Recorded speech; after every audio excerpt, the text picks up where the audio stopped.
My target buck just showed up on cam for the first time since rifle, and it looks like he took a bullet to the shoulder. He's moving really slow. The guy doesn't think he's going to survive the winter in northern Wisconsin between the cold and the wolves.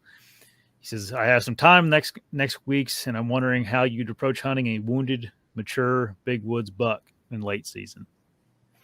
Well, I think a wounded, mature, late season buck is going to really lock down on a small area.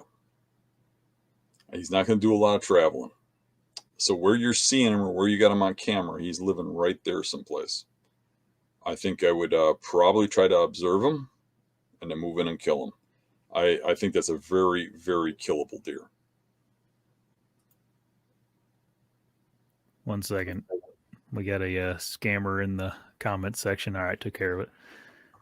Yeah, that's interesting, though. I never thought about that, like how a wounded deer would act differently than a healthy deer. And now that deer that I'm hunting that's wounded, I got one picture of it, and I got 2 cameras out there in kind of key spots, and I was actually surprised because it hasn't been seen since it was.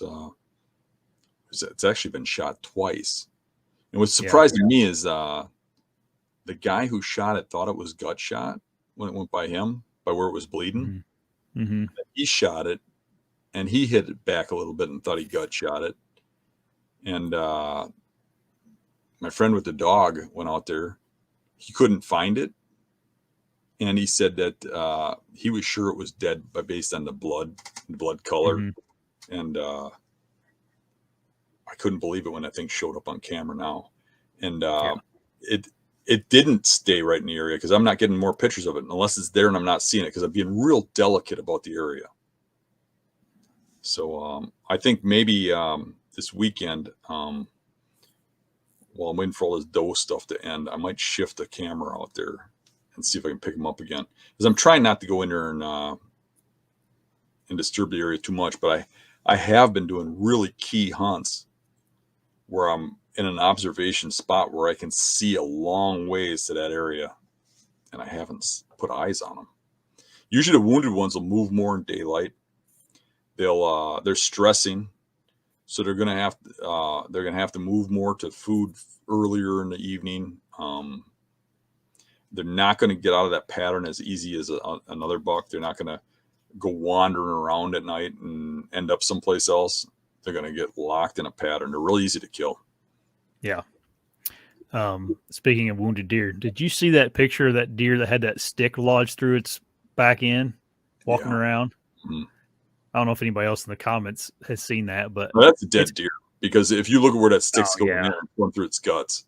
So that deer was dead within 12 hours of that picture being taken.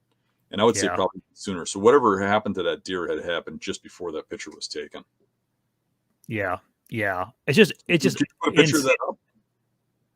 I could probably find it. I'd have to find it and here, I'll find it while you're talking, but I can't imagine.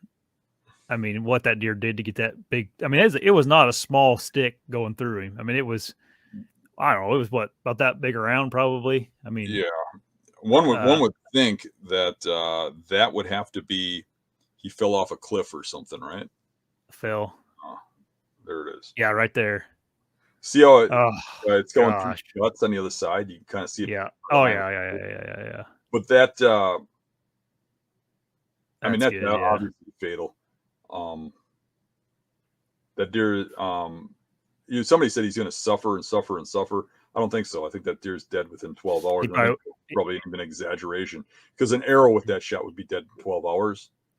I think that with that stick and going through the guts and stuff and how it's constricting him, he'd probably dead quicker than that. Probably so. What they die of is they don't die of blood loss. They die from septic poisoning from going through the guts. Right. Rough. Yeah, that's rough. All right. Reminds me of my childhood. Something that happened to you as a little kid. Spikes through my leg and an axe in my Hey everybody, if you like the channel, make sure you subscribe right here. And if you like the clips, I got 2 more options for you. 2 options right here. Subscribe right here. See you guys.